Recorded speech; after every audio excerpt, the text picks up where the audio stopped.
So the last time Oh. I saw you was in a very dark field on a very dark, cold night in North Devon with Max, wasn't it? Yeah, that was March. So yeah, so it's been a while. So I'm going to do this chat a little bit backwards because I want to know about the charity fundraising that you're doing now. Because when you came to North Devon, you'd just been to Exeter Football Club. And so Yeah. tell us what you were doing there, why you were doing it, and how all this is going. We were running around because we have a new fundraising challenge where we run around all the football grounds in the English Football League. And how many of And those? there is 92 in the Football League, and we're going to do some extras to top it up to 100k. So 92. I mean, if I'm working that out, so one a week, that's 2 years, is it more or less? It's going to take you. Yeah, pretty much.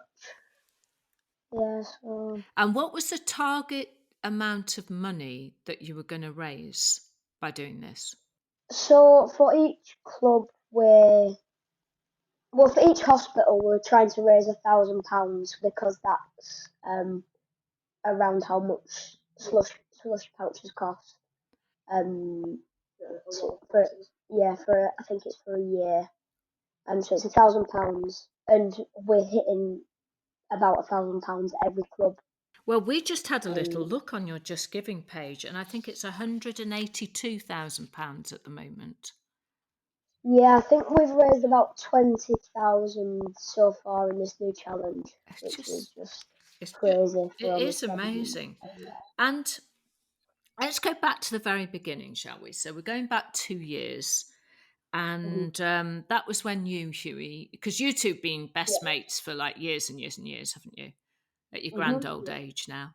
And 2 years ago, would you tell us, Hughie, what happened 2 years ago?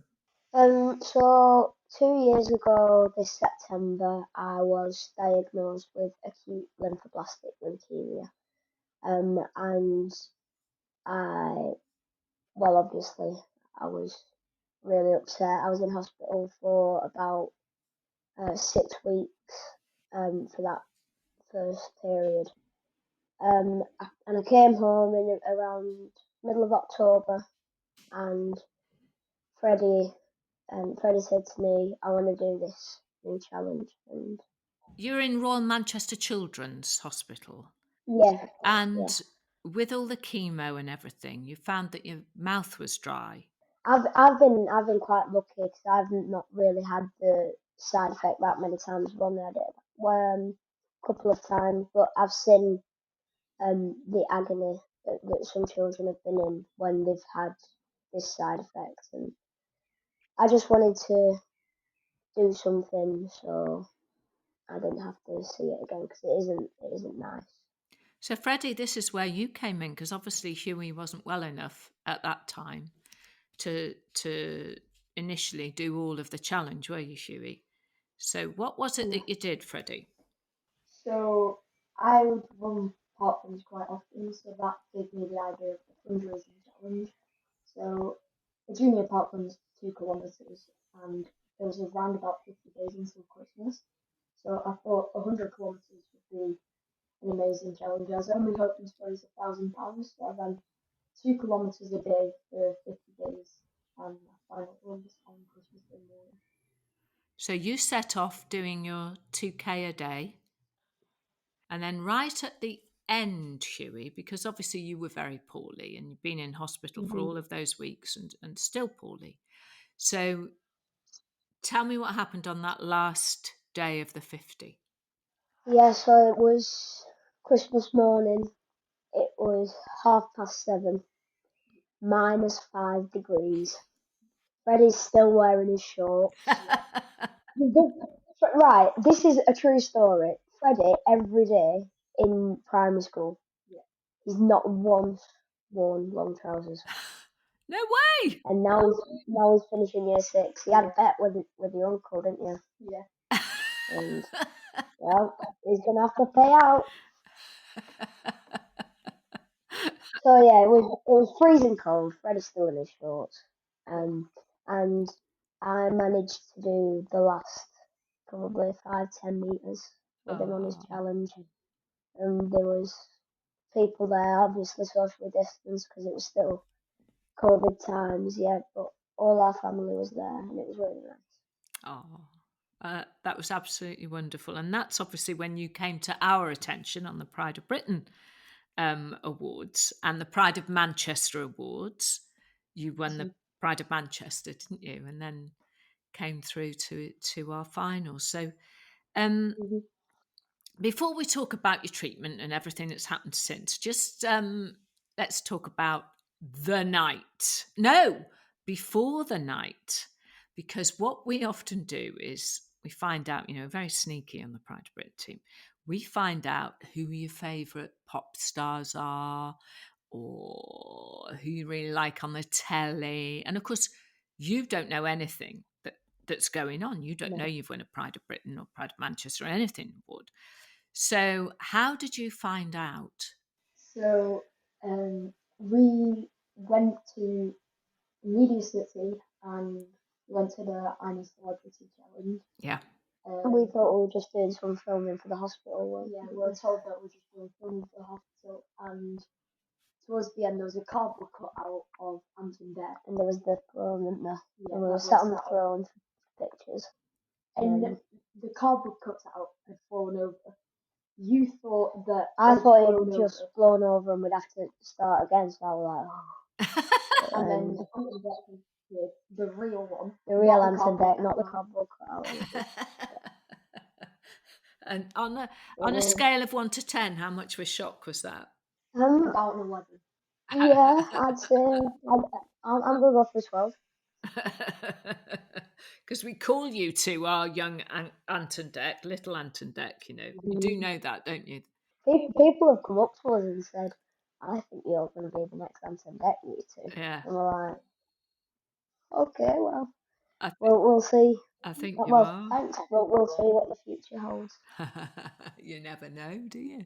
You never know. Never know.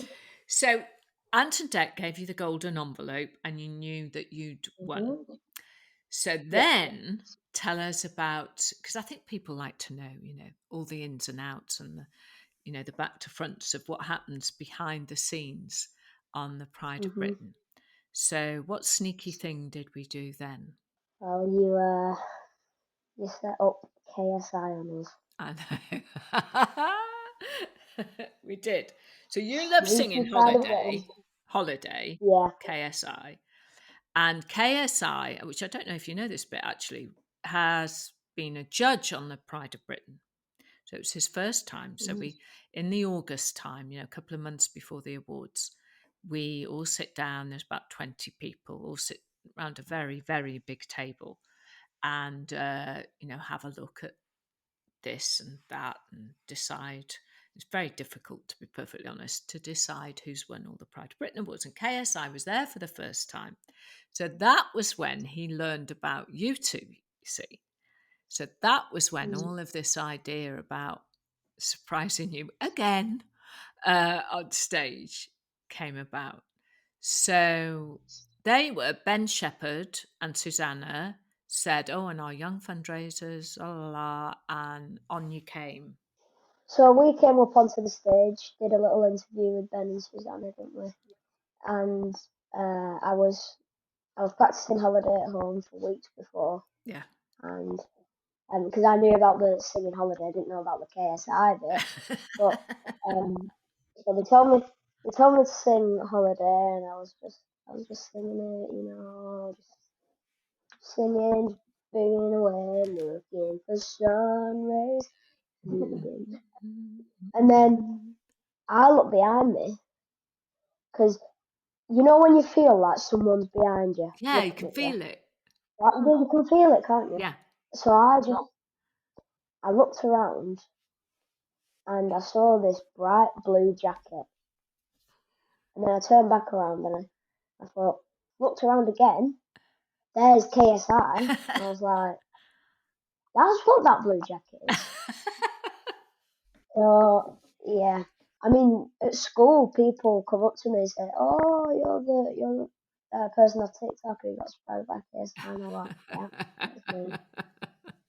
I think it's wonderful. So let's just talk about school for a little bit because you know how many weeks have you had off school, Hughie? How's it going, all the treatment? Because you've got years of treatment, haven't you, altogether? Yeah, I've still got about 2 years of treatment left. Yeah, Last week actually was my first full week that I've done in school. was it? So yeah, so I've had at least one day off, or I've had to like go home sick, or so yeah. Last week was my first full weekend. And how did that feel then? Um, Was that tiring for you? yeah, I actually ended up in hospital on the Sunday. I Oh. don't know whether that was because of the football, because of my fans. We'll leave it at that. Um, we'll leave it at that, shall we? So I don't know whether my blood was boiling because of the football, and it was the Sunday night when I had to go Yeah, it's not in. good that. No, No. but they checked my blood over. Unfortunately, they were okay, and I was allowed to go back home. So yeah, that was my first full week, and I just think it. I was proud of myself that I'd done it, but I was still a bit tired. Yeah. How do you feel now? Obviously, at the very beginning, when you were diagnosed and you had to be in hospital all that time, Hmm. um, but you have to keep going back, don't you? And is this what spurs you on, seeing that other children are getting treatment and so on to raise all the money? Yeah, well, it's never gonna go away. It's always gonna be a thing, and hopefully one day there will be a cure for it. But at the minute, you just have to treat it slowly, and I see that firsthand every week. And I just want to give back a little bit of something to the doctors, the nurses, and also to the kids, because they are every single child on that ward has been through something terrible, and you just want to give something to them because they're all little kids. And how do you feel about it, Freddie? Are you allowed now? We're sort of post COVID. Are you allowed to go on the ward as well now when Hughie's No, there? I'm still not allowed Still to not, go no. to. Yeah. No, you're allowed like visitors to come in and see, but only close friends and Yeah, family. And I've not really been in that much onto the ward. I'm in day case, the day unit quite a lot. right. You've been in like Yeah, once been when in. I've had to pick up medicine, haven't you? But Yeah. you've not really seen No, any of it, have you? not been. No. No. So they haven't been able to kind of get you in and thank you then for all of these different machines that you've bought with all the money that you've raised.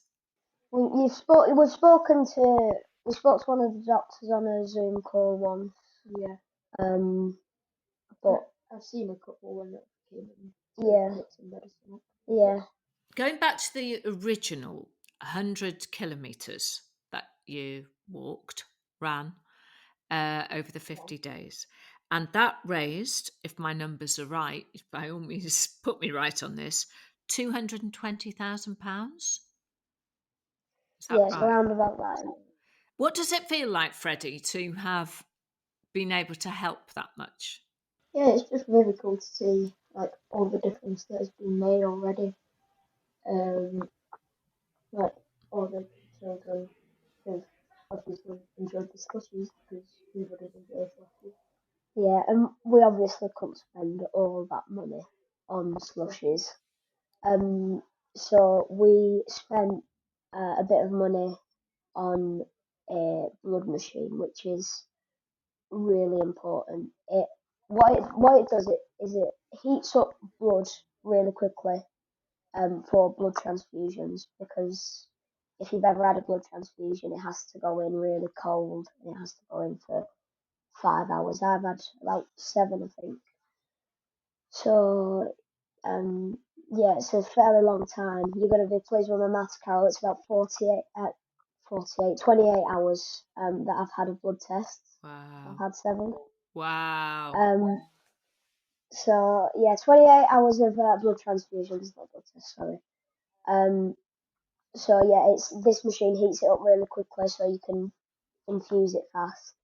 And the Manchester bombings a couple of years ago,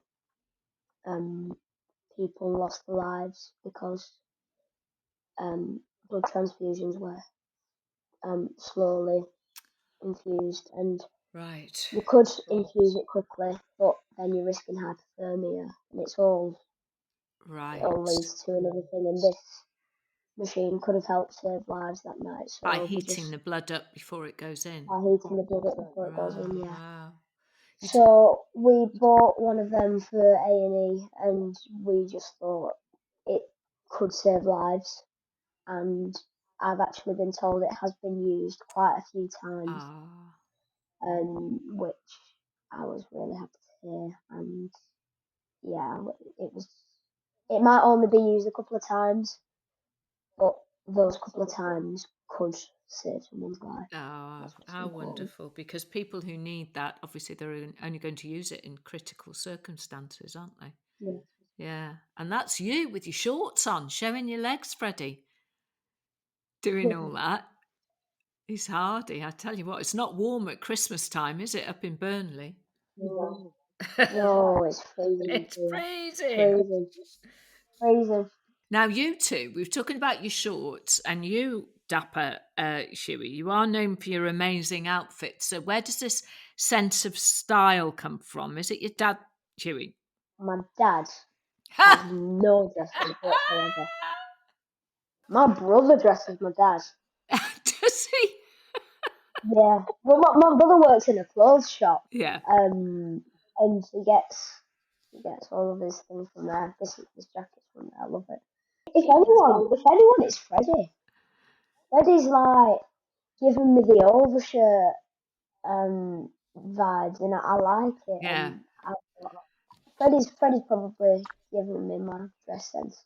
So, what's happening with school then? You're finishing year 6 now and going up to secondary, are you, this year? Freddie's finishing year 6, Yeah.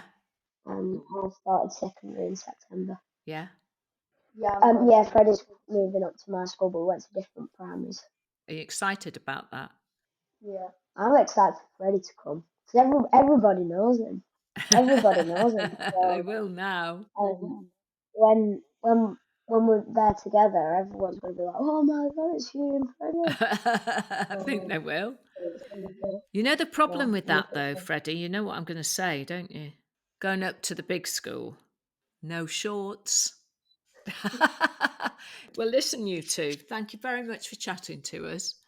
And thank you for having me. yeah, keep us updated, You're won't hard you? work. And what mischief you're getting up to. Yeah, we will do. Brilliant. And all the best, Hughie, obviously, with your treatment. Thank you. And all the best with new school. And just keep us up to date with what you're up to, because it always I brings a will smile to do. our faces too. Thank you. Thank you. All right, boys. Thank you very much.